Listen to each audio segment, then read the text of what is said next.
Hello students, मेरे channel eternal एडोसेंस classes पे एक बार फिर आप सभी का स्वागत है। आज ज़्यादा समय न गवाते हुए हम सीधे अपने टॉपिक पे आते हैं। हमने अपनी पिछली क्लास में हड़प्पा सभ्यता के कुछ पॉइंट बताए थे। आज हम उसी के आगे पढ़ाएंगे। तो उसके पहले हमने पिछली क्लास में जो भी पढ़ा था उसको एक बार रिवीजन कर लेते हैं। उसके बाद हम आगे की चीज़ों को समझेंगे। पिछली क्लास में हमने हड़प्पा सभ्यता का सामान्य परिचय देखा था, जिसमें कुछ कुछ चीज़ें हमेशा एग्ज़ाम में पूछी जाती हैं। उससे ही हम एक बार रिवीजन करके फिर आगे बढ़ते हैं। पिछली क्लास में हमने बताया था कि हड़प्पा सभ्यता का आकार चतुर्भुजाकार है। हड़प्पा सभ्यता का क्षेत्रफल 12,99,600 वर्ग किलोमीटर। हड़प्पा सभ्यता की जुड़वा राजधानी हड़प्पा व मोहनजोदड़ो। लघु हड़प्पा व लघु मोहनजोदड़ो लोथल को कहते हैं। उसके बाद इसी क्रम में हमने देखा था कि उसकी उत्तर सीमा कौन सी है, पूर्व सीमा कौन सी है, दक्षिण सीमा कौन सी है, पश्चिम सीमा कौन सी है। तो इसको मैंने आपको बताया था कि आप इसको उत्तर दक्षिण पूर्व पश्चिम करके एक डायग्राम बना लेंगे और MDAS का कोड बना लेंगे। M for Manda, D for Daimabad, A for Alamgirpur, S for Sutkagen Dor. उसके बाद हमने देखा था सबसे बड़ा हड़प्पाई स्थल क्रम से। तो इसका क्रम था मोहनजोदड़ो, गनेरीवाला, हड़प्पा, धौलावीरा और राखीगढ़ी। अब इसमें हमने बताया था कि जो स्टार्टिंग वाले तीन हैं वो पाकिस्तान में है, मोहनजोदड़ो, गनेरीवाला और हड़प्पा। फिर धौलावीरा और राखीगढ़ी जो है, धौलावीरा और राखीगढ़ी जो है आपका भारत में पड़ता है। फिर भारत में सबसे बड़ा हड़प्पा स्थल धौलावीरा और राखीगढ़ी है। फिर अगला पॉइंट हमने देखा था कि पूर्व से पश्चिम तक की इसकी लंबाई कितनी है, 600 वर्ग किलोमीटर, और उत्तर से दक्षिण तक की लंबाई 1400 किलोमीटर। अब आज हम आगे की क्लास में देखेंगे कि एग्जाम में अक्सर कुछ काल पूछता है। हड़प्पा सभ्यता के काल को बताइए कुछ कुछ विद्वानों के अनुसार, तो आप कितना याद करेंगे। तो मैंने अपने नोट्स में उन्हीं चीज़ों को ऐड किया है जो एग्ज़ाम में पूछे जाते हैं। तो इसमें कुछ जो विद्वान हैं जिनका एग्ज़ाम में पूछता है, उन्हीं को मैंने अपने इसमें नोट्स में दर्शाया है। तो आप ध्यान दीजिएगा, इसमें जॉन मार्शल का पूछता है, फेयर सर्विस का पूछता है, मैके का पूछता है, व्हीलर का पूछता है। तो इसमें से हमें यही 4-5 जो भी हैं यही याद करना है। इसको आप नोट कर लीजिए, इसको आप याद कर लीजिए, चाहे जैसे भी इसको आपको अपने दिमाग में बैठाना है। तो चलिए इसे हम देखते हैं और आज की क्लास की शुरुआत करते हैं, जिसमें हम याद करेंगे हड़प्पा सभ्यता का काल। हड़प्पा सभ्यता का काल अगर एग्जाम में पूछे जॉन मार्शल के अनुसार क्या है, तो जॉन मार्शल के अनुसार हड़प्पा सभ्यता का काल है 3250 से 2750 ईस्वी पूर्व। फिर फेयर सर्विस के अनुसार पूछेगा तो फेयर सर्विस के अनुसार 2000 से 1500 ईस्वी पूर्व। मैके के अनुसार पूछेगा तो 2800 से 2500 ईस्वी पूर्व। फिर पूछ दे कि व्हीलर के अनुसार क्या है, तो 2500 से 1500 ईस्वी पूर्व। तो स्टूडेंट्स आपको यही 4 याद करना है। इसको आप कैसे भी याद करिए। 3250 से 2750 जॉन मार्शल, 2000 से 1500 ईस्वी पूर्व फेयर सर्विस, 2800 से 2500 मैके और 2500 से 1500 व्हीलर। अब पूछता है एग्जाम में कि सर्वाधिक मान्य तिथि कौन सी है, तो इसको आप जरूर से याद कर लीजिए, अपने दिमाग में बैठा लीजिए। 2300 से 1750 ईस्वी पूर्व जो है ये सर्वाधिक मान्य तिथि है। ठीक है। इसके बाद हम तो स्टूडेंट्स इसको आपको याद करना पड़ेगा। ये सब इम्पोर्टेंट पॉइंट्स हैं।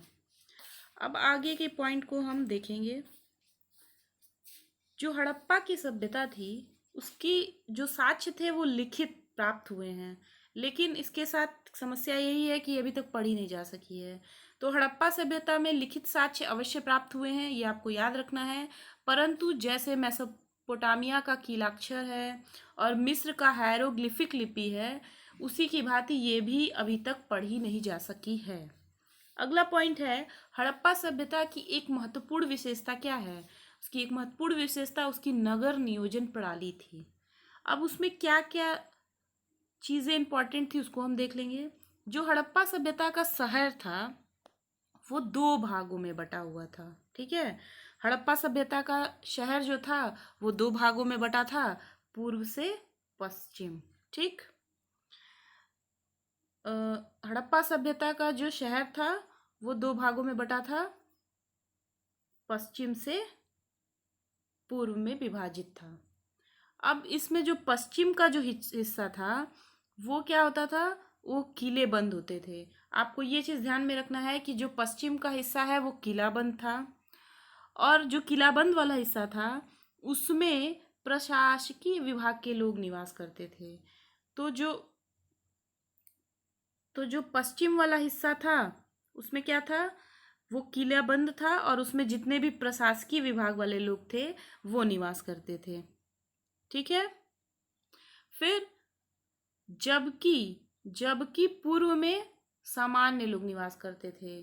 तो स्टूडेंट्स आपको ये चीज़ ध्यान में रखनी है कि जो पश्चिम वाला हिस्सा था, यानी जो पश्चिम वाला हिस्सा है वहाँ पे प्रशासकीय लोग रहते थे, और जो पूर्व वाला हिस्सा है उसमें सामान्य लोग निवास करते थे। अब आगे हम चलते हैं, जो एग्जाम में अक्सर पूछता है, जो भवन थे उनके निर्माण के लिए घनाकार ईंटों का प्रयोग होता था। किसका प्रयोग होता था, घनाकार ईंटों का प्रयोग होता था। अब पूछ देता है कि जो ईंट थे उनका माप क्या था, ये हमेशा पूछता है। तो आपको ये चीज़ याद करना है एग्जाम में कि जो ईंट थे वो 4:2:1 के अनुपात में थे। ठीक है, आप इसको देखिए। ठीक है, भवनों के निर्माण हेतु घनाकार ईंटों का प्रयोग होता था जो 4:2:1 के अनुपात में होता था, और इसका माप पूछता है। इसका माप था 24:14:7 सेंटीमीटर के अनुपात में होता था। ठीक है, इसका माप था 24:14:7। ठीक, तो आपको इसमें दो चीज़ याद करना है। इसका जो जो घनाकार ईंट थे वो 4:2:1 के अनुपात में थे, और इसका माप था 24:14:7। ठीक है, अनुपात 4:2:1 और माप जो है 24:14:7। ये सब बहुत ही इम्पॉर्टेंट पॉइंट है, इसको याद करना बहुत बोरियत है, लेकिन एग्जाम में तो पूछता ही है, तो आपको कैसे भी करके इन चीज़ों को याद करना होगा। अब पूछता है कि अलंकृत ईंटों के साक्ष्य कहाँ से मिले हैं। तो जो कालीबंगा है, कालीबंगा से अलंकृत ईंटों के साक्ष्य मिले हैं, ये आप याद कर लीजिए। कालीबंगा से अलंकृत ईंटों के साक्ष्य मिले हैं। ये सब बहुत ही महत्वपूर्ण पॉइंट है जो एग्जाम में पूछते थे और हैं। आपको एक एक पॉइंट जो मैं बता रही हूँ ये सारे एग्जाम में आए हुए हैं, तो आप इसमें से एक भी पॉइंट मिस मत करिएगा। बहुत ही छोटा इसको शॉर्ट में बनाया गया है, बहुत शॉर्ट बनाया गया है। अगर आप इस पूरे वीडियो को देख लेंगे तो आपका हड़प्पा सभ्यता क्लियर हो जाएगा, और एग्जाम में कोई भी क्वेश्चन पूछेगा तो आपको असुविधा नहीं होगी उसको करने में। अब देखिए आगे, भवनों के जो दरवाजे थे भवनों के जो दरवाजे थे वो प्रायः गली की तरफ खुला करते थे। ठीक है, परंतु लोथल जो था इसका अपवाद था। पूछता है कि भवनों के जो दरवाजे थे वो गली की तरफ खुलते हैं, लेकिन कौन इसका अपवाद था, तो लोथल जो था इसका अपवाद था। ठीक है, तो लोथल में क्या था, लोथल में जो दरवाजे थे वो गली की ओर ना खुलकर सड़क की ओर खुलते थे। तो ये क्वेश्चन पूछता है कि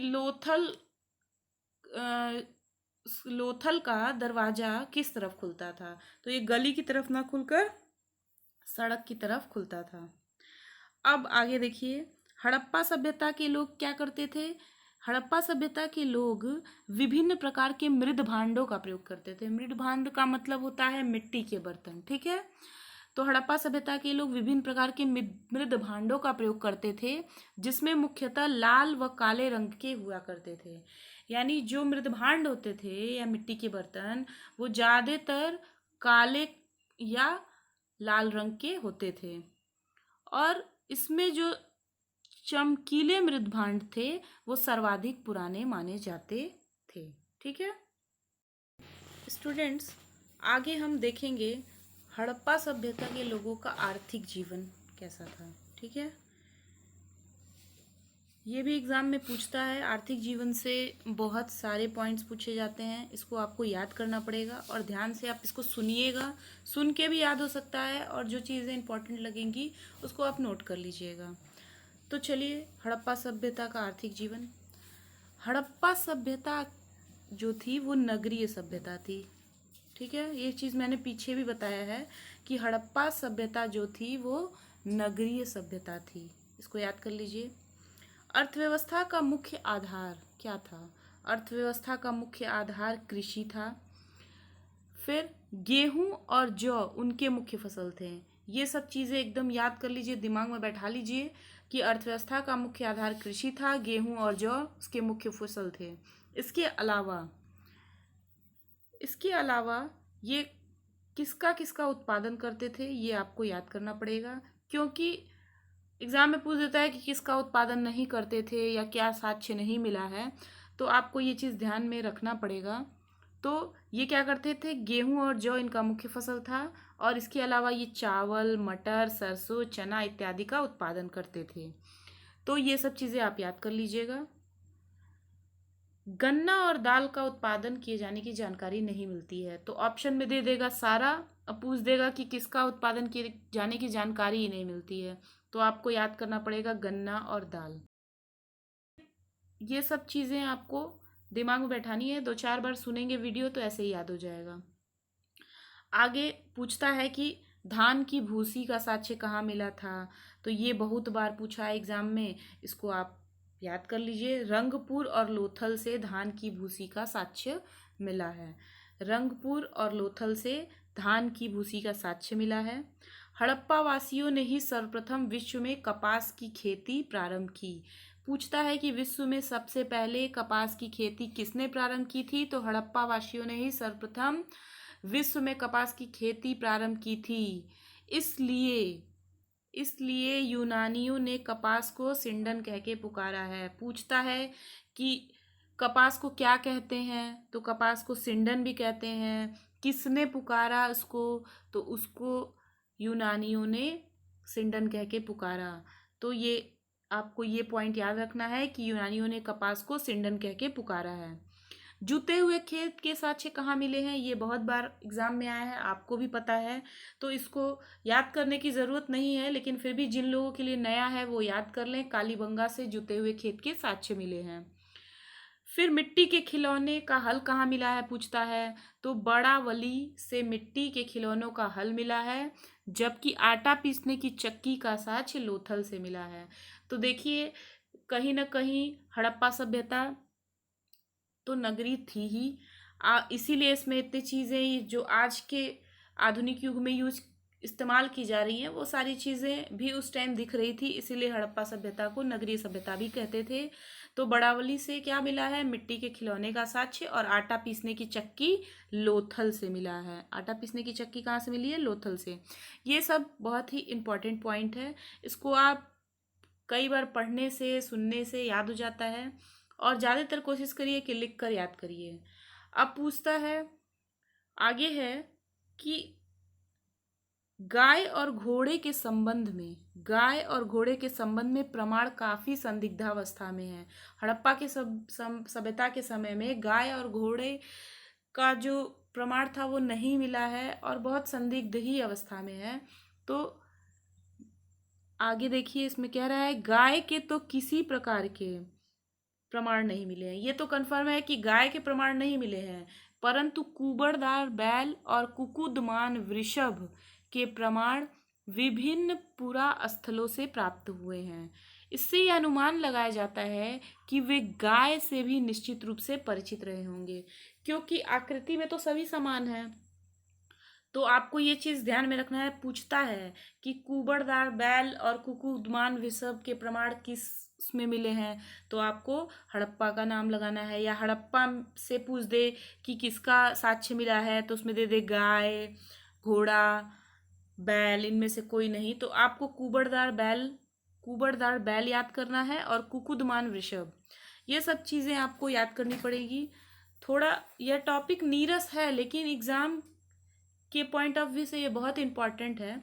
तो आपको भाई एक एक नंबर, प्रतियोगी परीक्षाओं में एक एक नंबर का महत्व होता है। तो आपसे कोई भी टॉपिक छूट ना जाए और कोई भी प्रश्न न छूट जाए, इसलिए आपको हर टॉपिक को पढ़ना चाहिए, सबकी जानकारी होनी चाहिए। तो आगे देखिए, सूतकोटदा जो है इस समय गुजरात में पड़ता है। तो सूतकोटदा से घोड़े की तथाकथित हड्डी के साक्ष्य मिले हैं। तो सूतकोटदा से घोड़े की हड्डी का साक्ष्य मिला है, ठीक है। और हड़प्पा वासी क्या करते थे? हड़प्पा वासी अपने ज़रूरत की वस्तुएं विभिन्न स्थलों से प्राप्त करते थे। ये सब पूछता है कि कहाँ कहाँ से ज़रूरत की वस्तुएं ये प्राप्त करते थे। तो ये एक मैंने इसको बना दिया है, इसको आप ऐसे ही याद कर लीजिए। पूछेगा अगर एग्ज़ाम में कि टिन का प्राप्ति स्थल क्या है, तो टिन का प्राप्ति स्थल है अफ़गानिस्तान और ईरान। चांदी का प्राप्ति स्थल अफ़गानिस्तान और ईरान, यानी टिन और चांदी जो है अफ़गानिस्तान और ईरान से प्राप्त होता था। सोना जो है कोलार क्षेत्र कर्नाटका, तांबा खेतड़ी जो राजस्थान में है, और सेलखड़ी ये बलूचिस्तान से प्राप्त होता था, ये पाकिस्तान में है। तो ये इसको आप याद कर लीजिएगा, ये बहुत ही इम्पॉर्टेंट है, इसको आप नोट कर लीजिएगा। टिन अफगानिस्तान ईरान, चांदी अफगानिस्तान ईरान, सोना कोलार क्षेत्र कर्नाटका, तांबा खेतड़ी राजस्थान, सेलखड़ी बलूचिस्तान पाकिस्तान। अब चलिए आगे चलते हैं।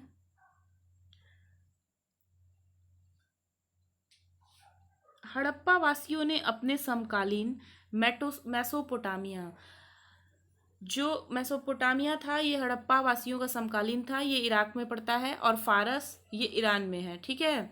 तो मेसोपोटामिया और फारस की जो सभ्यता थी, उनके लोगों से इनका घनिष्ठ व्यापारिक संबंध था, और यह व्यापारिक संबंध वस्तु विनिमय प्रणाली पर संचालित थी। यानी वस्तु विनिमय प्रणाली का मतलब क्या हुआ?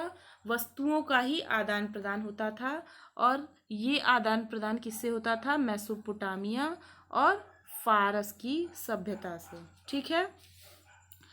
अब एक बहुत ही इम्पॉर्टेंट पॉइंट है जो हमेशा पूछता है कि हड़प्पा सभ्यता में किसकी उपासना सर्वाधिक प्रचलित थी? तो हड़प्पा सभ्यता में मातृदेवी की उपासना सर्वाधिक प्रचलित थी, और वे मातृदेवी को क्या करते थे? उपासना जननी या उर्वरता या वनस्पति के देवी के रूप में करते थे। उनकी उपासना क्यों करते थे? उनको जननी मानते थे, उनसे ही उर्वरता मिलती है, और वनस्पति की देवी के रूप में ये इसको उपासना करते थे मातृदेवी की। मोहनजोदड़ो तथा हड़प्पा से विशाल संख्या में चक्र मिले हैं। ये बहुत ही इम्पॉर्टेंट पॉइंट है, इसको याद कर लीजिए, इसको नोट कर लीजिए। मोहनजोदड़ो तथा हड़प्पा से विशाल संख्या में चक्र मिले हैं। स्टूडेंट्स, ये नोट्स बहुत सारी किताबों का अध्ययन करके बनाया गया है। हर किताब में से जो जो इम्पॉर्टेंट चीज़ें थी वो ली गई हैं। आप इसको ज़रूर से ध्यान से पढ़िए, कुछ भी छूटे ना। आगे देखिए, हड़प्पावासी जो थे वृक्ष, नाग और पीपल की भी पूजा करते थे। हड़प्पावासी वृक्ष की पूजा करते थे, नाग की पूजा करते थे, और पीपल की भी पूजा करते थे। अब आगे हम चलते हैं, हड़प्पा सभ्यता से संबंधित महत्वपूर्ण पुरास्थल। इसमें आपको भी पता होगा, इसके जो भी पुरास्थल थे एक एक के बारे में पूछता है कि इसका उत्खनन वर्ष क्या था, इसके उत्खननकर्ता कौन थे, फिर ये कहाँ पे इसकी अवस्थिति है। तो ये सब एग्ज़ाम में पूछता है। इसको आप सुनते चलिए, नोट करते चलिए, इसमें समझने वाला कुछ भी नहीं है, बस आपको इसको ध्यान से सुनना है और याद करना है। याद कैसे भी करना है, आपको ही करना है, तो इसको ध्यान दीजिएगा। मैं आपको बताती हूँ। देखिए, सबसे पहले है हड़प्पा। सबसे पहले हड़प्पा, इसका उत्खनन वर्ष है 1921। उत्खनन करता है जॉन मार्शल के नेतृत्व में राय बहादुर श्री दयाराम साहनी। इसको आपको याद करना पड़ेगा। उत्खनन वर्ष है इसका 1921। इसके उत्खनन करता है जॉन मार्शल के नेतृत्व में श्री दयाराम साहनी। इसकी अवस्थिति कहाँ है? हड़प्पा इस समय पाकिस्तान के पंजाब प्रांत के मोंटगोमरी जिले में रावी नदी के तट पर है। मैंने आपको बताया था स्टार्टिंग में ही उसका जो बड़े से छोटा का क्रम है, तो उसमें मैंने बताया था ना, मोहनजोदड़ो, गनेरी वाला और हड़प्पा, ये तीनों पाकिस्तान में हैं। तो जो हड़प्पा है वो पाकिस्तान में कहाँ पर है? ये पाकिस्तान का जो पंजाब प्रांत है वहाँ पे एक जिला है मोंटगोमरी, और वो जो जिला है वो रावी नदी के बाएं तट पर स्थित है। आगे अगला है मोहनजोदड़ो। मोहनजोदड़ो का अर्थ हमेशा पूछता है एग्जाम में। तो अब तो वैसे भी कंपटीशन इतना टफ हो गया है कि एग्जाम में कुछ ऐसी चीज़ें ही पूछता है जिसमें बच्चों का ध्यान नहीं जाता है। तो मोहनजोदड़ो का अर्थ पूछ दे। आप सब चीज़ याद कर लीजिए कि कब इसका उत्खनन हुआ था, इसके उत्खनन करता कौन है, लेकिन आपको यही ना पता हो कि मोहनजोदड़ो का अर्थ क्या होता है, तो आपका ये सब पढ़ा बेकार ही हो जाएगा। तो चीज़ों को याद करिए। मोहनजोदड़ो का अर्थ है मुर्दों का टीला। मोहनजोदड़ो का क्या अर्थ है? मुर्दों का टीला। ठीक है, इसको देखिए क्या क्या कहा जाता है। इसको मुर्दों का टीला कहा जाता है। और जो इसकी आसपास की भूमि थी वो उर्वरक होने के कारण इसको सिंध का बाग भी कहा जाता है। तो पूछेगा एग्जाम में सिंध का बाग किसे कहा जाता है, तो मोहनजोदड़ो को कहा जाता है। मुर्दों का टीला किसको कहा जाता है? मोहनजोदड़ो को कहा जाता है। ठीक है, आगे देखिए। इसका उत्खनन हुआ था 1922 में। आपको याद करना है, हड़प्पा का 1921 में, मोहनजोदड़ो का 1922 में। इसका उत्खनन राखाल दास बनर्जी ने किया था। ये कहाँ, इसकी स्थिति कहाँ पे है, इसको याद करना पड़ेगा। इसकी स्थिति पंजाब के सिंध प्रांत में लरकाना जिले में सिंधु नदी के दाएं तट पर। वो कहाँ है? रावी नदी के बाएं तट पर हड़प्पा है और सिंधु नदी के दाएं तट पर मोहनजोदड़ो है। तो इसकी स्थिति आपको याद करनी है। इसकी स्थिति है पाकिस्तान का सिंध प्रांत, और वो कहाँ है? पाकिस्तान के पंजाब प्रांत में। ठीक है, तो मोहनजोदड़ो की स्थिति है पाकिस्तान के सिंध प्रांत में लरकाना जिले में सिंधु नदी के दाएं तट पर। चलिए आगे देखते हैं हम। अगला है चन्हुदड़ो। इसका पूछेगा उत्खनन वर्ष, तो आपको बताना है 1931। उत्खननकर्ता इसके हैं ननी गोपाल मजूमदार, और इसकी अवस्थिति है पाकिस्तान के सिंधु प्रांत के सिंधु नदी के बाएं तट पर यह स्थित है। चन्हुदड़ो कहाँ पे है? आपका पाकिस्तान में है। 1931 में इसका उत्खनन हुआ था। इसके उत्खनन करता है ननी गोपाल मजूमदार, और इसकी अवस्थिति आपको बता ही दिया गया है कि सिंधु प्रांत के सिंधु नदी के बाएं तट पर। आगे देखते हैं रोपड़। ये बहुत ही इंपॉर्टेंट है, इसको बहुत ध्यान से सुनिएगा। आज़ादी के बाद भारत में खोजा जाने वाला प्रथम हड़प्पाई स्थान। आज़ादी के बाद भारत में खोजा गया प्रथम हड़प्पाई स्थान कौन सा है, तो आपको बताना है रोपड़। इसका उत्खनन हुआ था 1953 में। इसके उत्खनन करता है यज्ञदत्त शर्मा। इसकी अवस्थिति कहाँ पर है? भारत में जो पंजाब प्रांत पड़ता है। आप ये ध्यान दीजिएगा कि पाकिस्तान में भी पंजाब प्रांत है और भारत में भी। तो जो रोपड़ है ये भारत के पंजाब प्रांत के रूपनगर जिले में सतलज नदी के बाएं तट पर ये स्थित है। ठीक है, इसको आप ध्यान दीजिएगा। पंजाब प्रांत के रूपनगर जिले में सतलज नदी के बाएं तट पर स्थित है। यहाँ के कब्र में मालिक के साथ कुत्ते को भी दफनाया गया है। तो एग्जाम में हमेशा पूछता है कि मालिक के साथ कुत्ते को दफनाए जाने के साक्ष्य कहाँ मिले हैं, तो रोपड़ में मिले हैं। इसको आप ध्यान से याद रखिएगा, ये बहुत ही इम्पोर्टेंट है रोपड़। ठीक है, रोपड़ बहुत ही इम्पोर्टेंट है, इसको आप ध्यान दीजिएगा।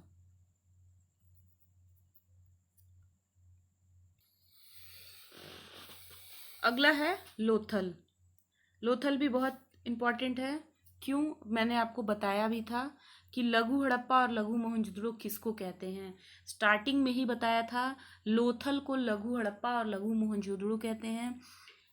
इस पॉइंट का दो बार जिक्र है, इसलिए आप ये समझ सकते हैं कि ये बहुत ही महत्वपूर्ण पॉइंट है। इसका उत्खनन हुआ था 1954 में और इसका उत्खनन करता है रंगनाथ राव। लोथल के उत्खनन करता है रंगनाथ राव। इसकी स्थिति कहाँ है? ये भारत में पड़ेगा। भारत में कहाँ पर है? गुजरात के कठियावाड़ जिले में, अहमदाबाद जिले, गुजरात के कठियावाड़ जिले में, अहमदाबाद जिले में खंभात की खाड़ी में भोगवा नदी के तट पर ये स्थित है। ठीक है, आगे देखिए, महत्वपूर्ण साक्ष्य यहाँ से क्या मिले हैं? बंदरगाह और गोदीवाड़ा के साक्ष्य कहाँ से मिले हैं? लोथल से ही मिले हैं। आगे है कालीबंगा। कालीबंगा का 1961 में बृजवासी लाल ने किया था। इसके उत्खनन का कार्य 1961 में बृजवासी लाल ने इसके उत्खनन का कार्य किया था। इसकी अवस्थिति कहाँ पे है? ये भी भारत में ही है, राजस्थान के गंगानगर जिले में घग्गर नदी के किनारे ये स्थित है। आगे है बनावली। 1973 में रविंद्र सिंह बिष्ट ने इसका उत्खनन किया था और ये जो है, इसकी अवस्थिति है हरियाणा के हिसार जिले में सरस्वती नदी के किनारे है। ये कहाँ पे है? सरस्वती नदी के किनारे। ये जगह का नाम है धौलावीरा।